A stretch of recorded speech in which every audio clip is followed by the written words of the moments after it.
welcome to the Balkans in Europe program of N1 Television and European Fund for the Balkans. I'm Ivana Dragicevic. And I'm Borjan Jovanovski. The EU-Turkey deal concluded in March this year relieved Europe from the pressure of the refugee crisis, but the relevance of this deal was short-lived. In July already, a failed coup took place, which instead of consolidation democracy in Turkey caused a new tsunami over human rights and freedom, which EU cannot afford to ignore. So for its part, Turkey, which is the gatekeeper of the refugee influx to Europe, an influx that the latter can hardly bear, has now placed an ultimatum: a free visa regime in October or an end to the March deal. The game is on and the results will be known in a couple of weeks. So can EU do without Turkey and Turkey without the EU? These are the questions of this edition of Balkans in Europe, in which our guests are Mr.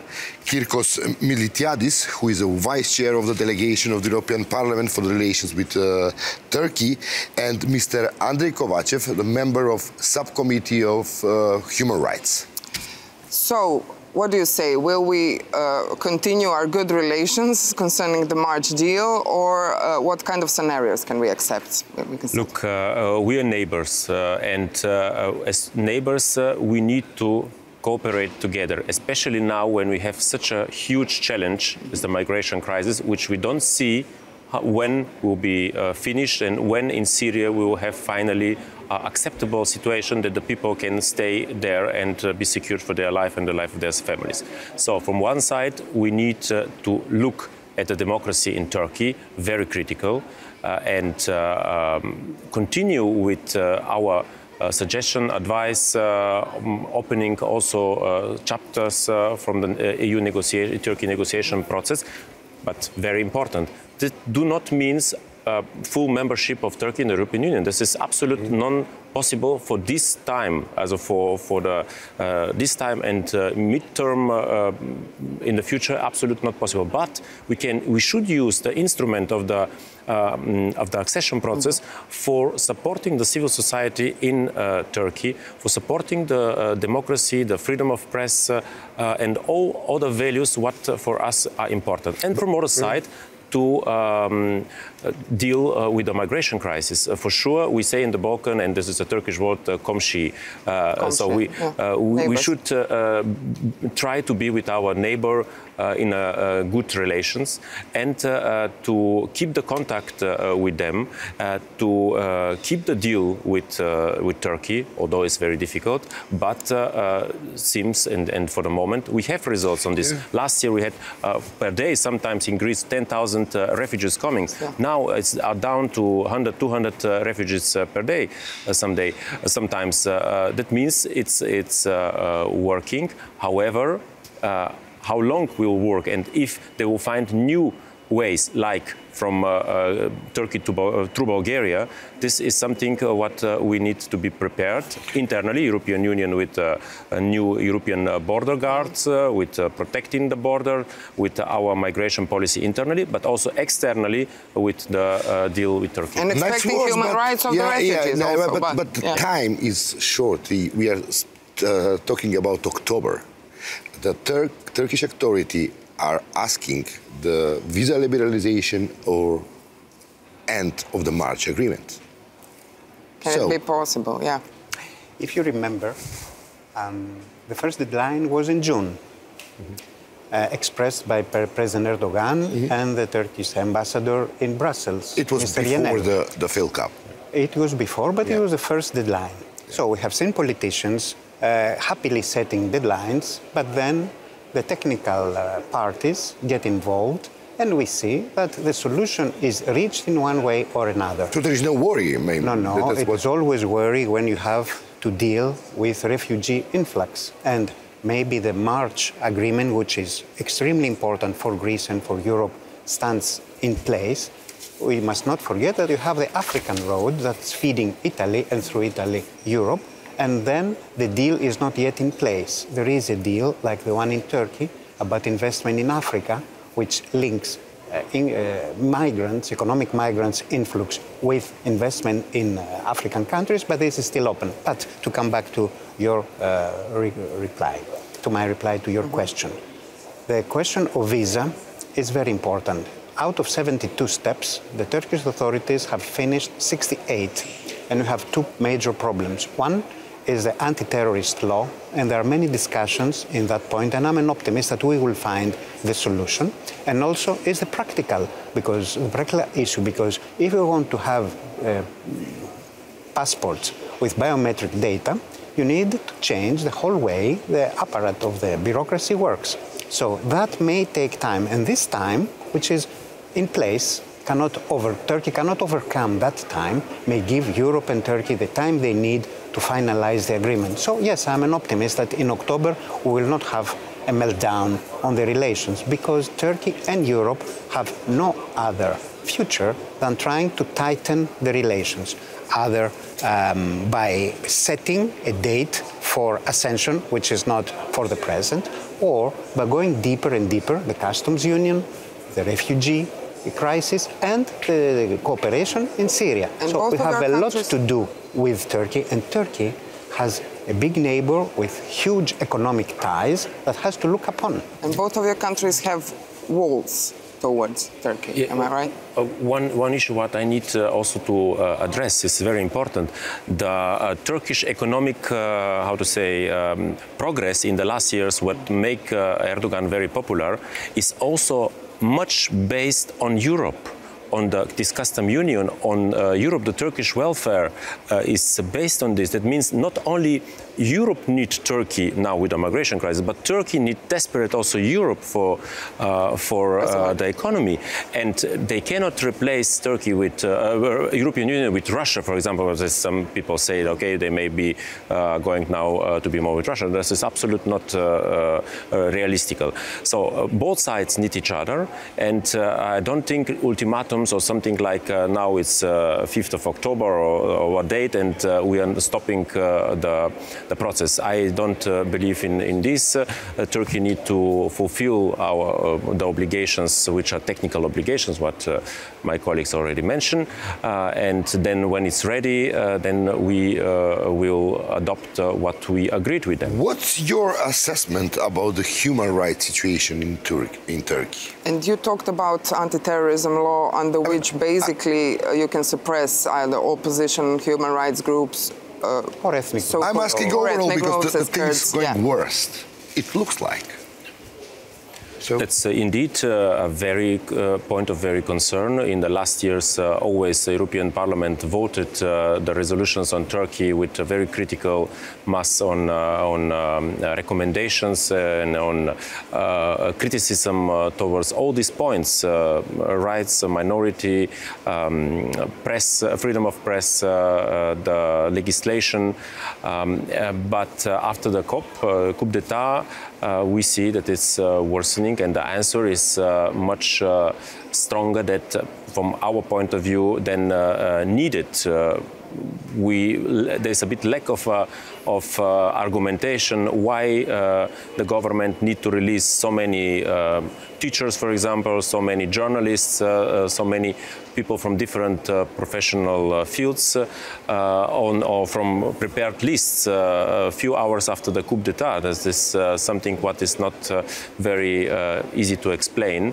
For sure, after a coup d'etat, need to have some cleanup and see how could happen and why it's possible. Yeah. But this reaction should be moderate and adequate to the situation, and not try to overcome the democratic principles. We must stay very critical. I think, and what I said before, the opening of the articles of the chapters in the EU-Turkey negotiations. That's the next question about, have you ever spoke with your colleague from Turkey within a delegation after the Failed Coup about this worsening of the situation of human rights? I also made a visit to the Turkish Assembly and met with the speakers of the House and the leaders of the parties. It seems that in Europe we have a misunderstanding on our conception, because our reply to the coup was very hesitant. For some hours, not only the European leaders, but also US leaders. Mr. Biden's first reaction was appalling. We think that democracy comes à la carte. when it is for a nation that we like, we react immediately. When it is for a nation that we have second thoughts, then we are hesitant. So you have an understanding for the Turkish position? We saw that the whole of the political spectrum in Turkey was against the coup, and they supported, and people came to the streets to defend Turkey. That was not understood by Europe. That's why the main sentiment in Turkey is that Europe betrayed them, that Europe was delayed. And this is not a sentiment worked by the governing party who feeds the nationalism. No, it's a sentiment coming from opposition, but also from parties of the opposition, like the HDP, simply said, the Kurdish group that still supported the opposition to the. It has no need to fuel the Turkish nationalism, which is used against it. So we see that Turkish society, for a moment, stood still and defended against this coup. And this is something that Europe could not understand because and why we were Mr. Schulz, your president, appeared in Ankara only on 1st of September? Because we do not know how to place the equilibrium. On the one hand, we needed to support to solidarity for the democracy of Turkey. On the other hand, we have to be critical, as my colleague said, about the violations of the rule of law. It's impossible to juggle these balls, and we have shown it. The resolutions we have are not for us to have a nice conversation in the parliament. Either they have an impact in Turkish society and government, or it's no need to have them. So now we lost a step. We must go back and see how we will again connect with all the forces in Turkey that have a European orientation.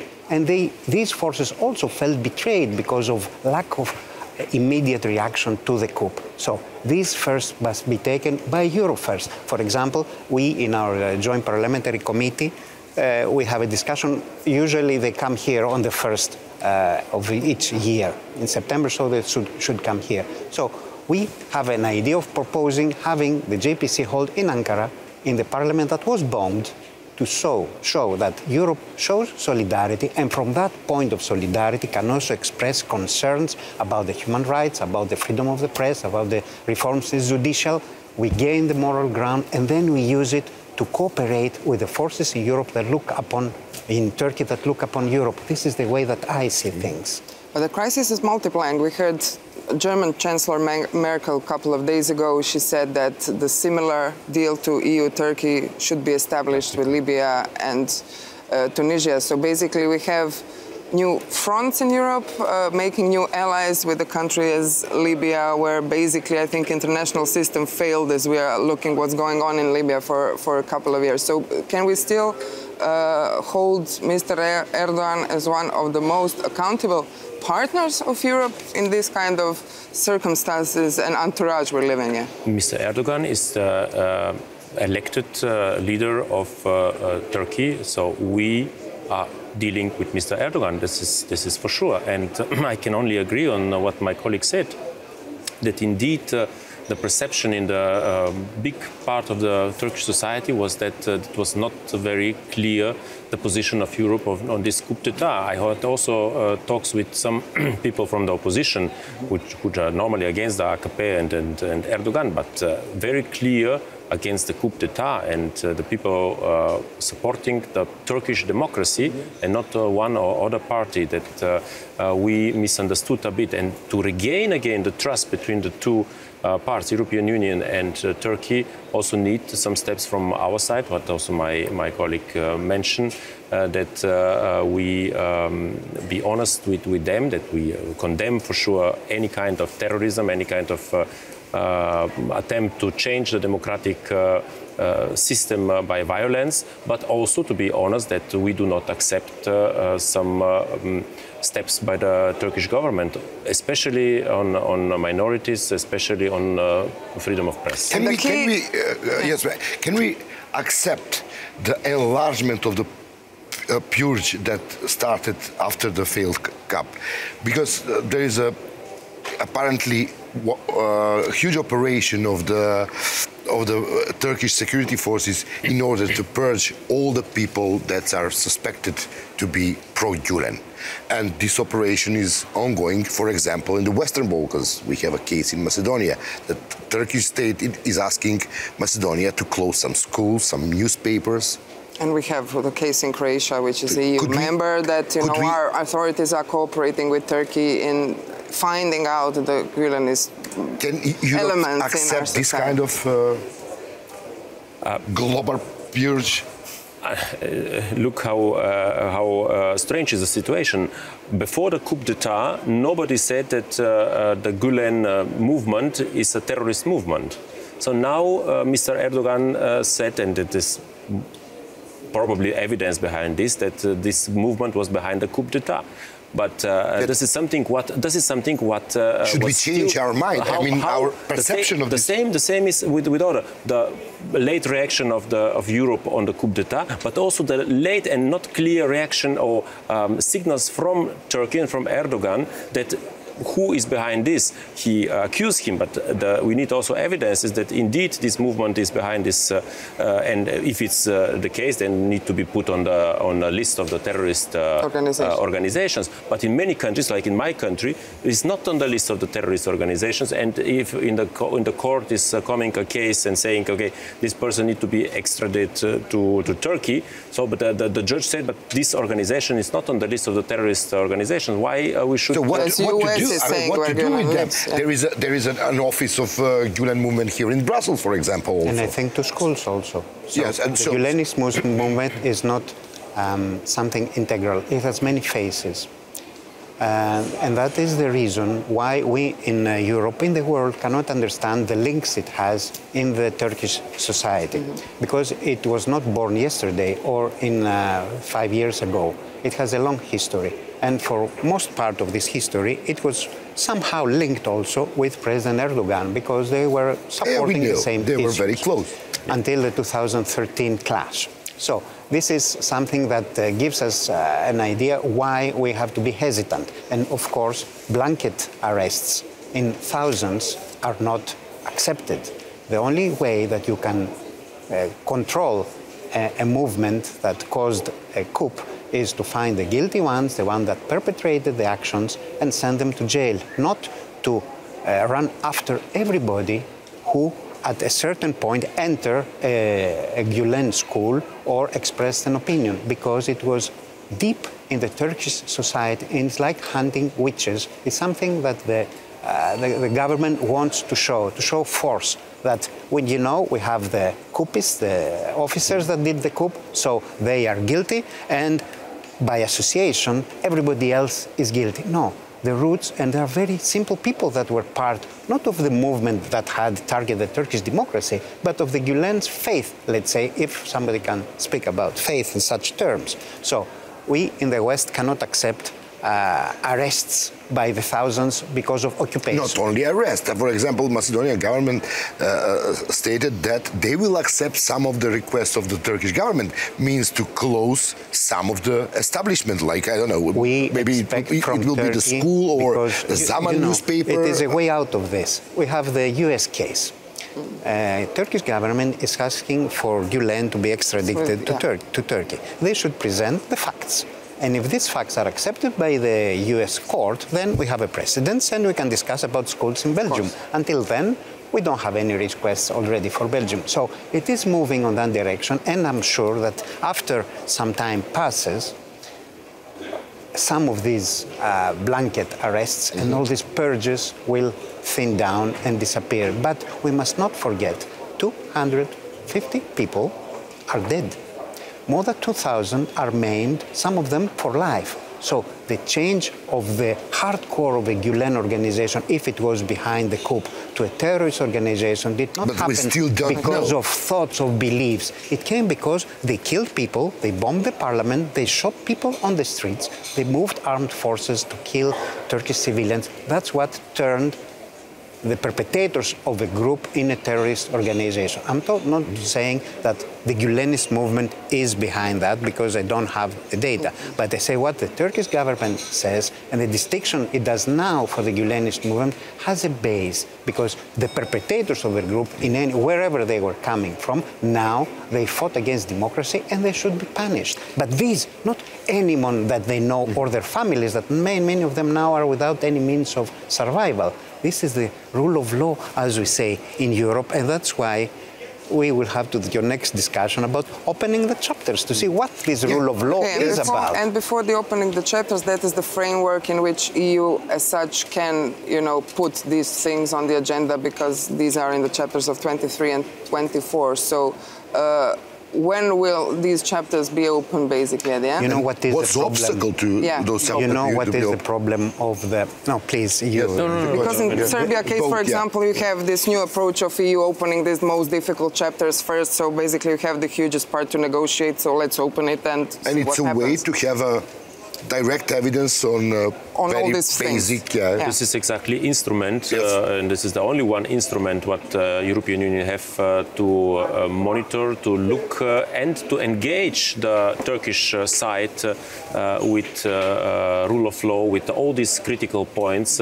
If indeed they would like to keep the European part of Turkey, I say part, not the full membership, this is something for the future, but the European part of Turkey, then they need to do together with us this monitoring and changing of all critical points related to rule of law, related to freedom of press, to human rights, yes, and all these issues. And so on. It is very important to have a roadmap, because rule of law is an idea, if you say like that, but if you have... concrete judiciary. Exactly, then you know, and you, as my colleague said, you can engage the Turkish society and government. So, but why we are not using this We both new agree that they instrument should of the- open it. Most of the Europeans, if they think positively, all these chapters must open. But there is...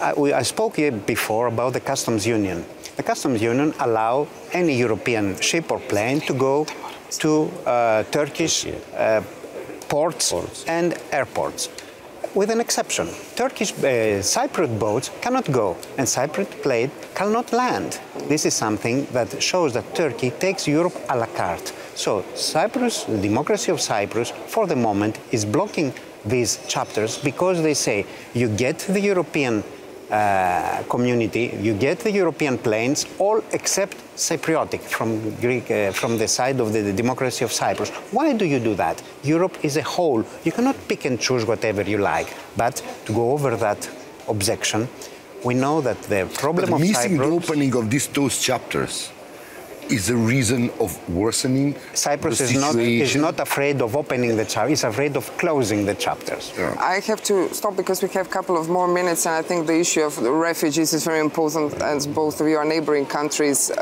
Bulgaria is playing, let's say, close politics towards that. Greece was very open during the many years, and it shared the biggest burden, basically.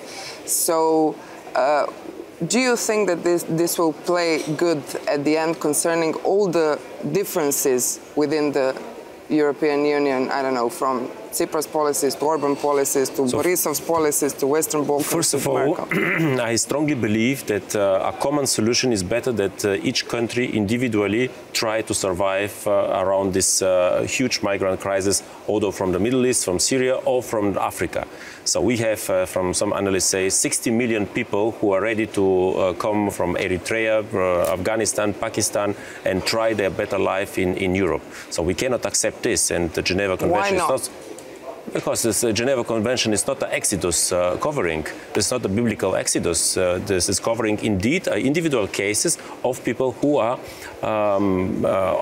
victim of war or of But maybe part of attacks. history is changing, you know, But, demography and some, you know, we have global warmings, we have different aspects which will probably change the picture Geneva of the world. Convention is not covering exodus.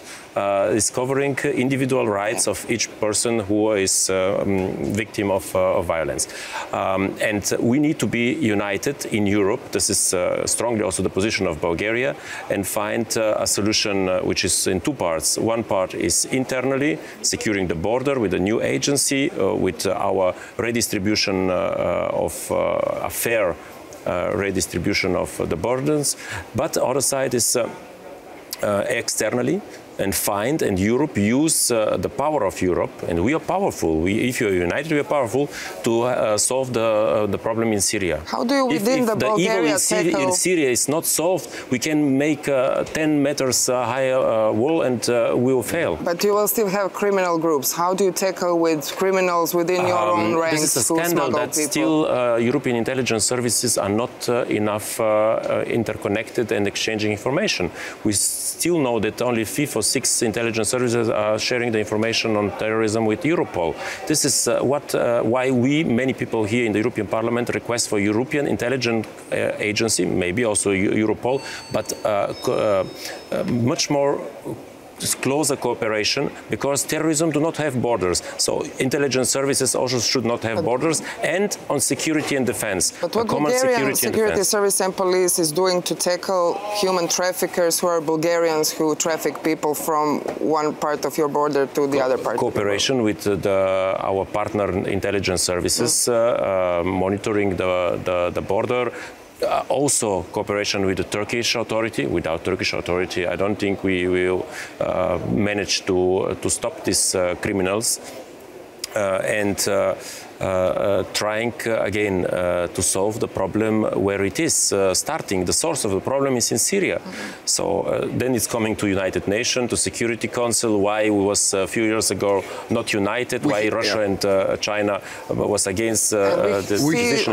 Just to ask the question for Greece, we see now huge NATO boats patrolling around various islands in Greece, but we still see little dinghies coming on Lesbos or Chios. They look huge from apart. They look huge from apart, but basically they are there. What was their efficiency until now? No. That's why I said they were huge from apart. And we see, and I'm sorry, we saw what happened to Camp Moria, which was visited by Pope Francis, and a couple of months ago, and now it's burned down. Then we see really terrible things going on. The agreement of March has many legs.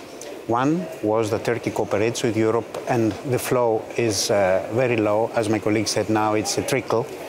The second leg was that 50,000 people from Greece will be relocated to the other countries. Only 5,000 have been relocated because the European countries delay any action. The third was that we will work with Turkey about making the future of Syrian more attractive in Turkey and not in passing the Aegean.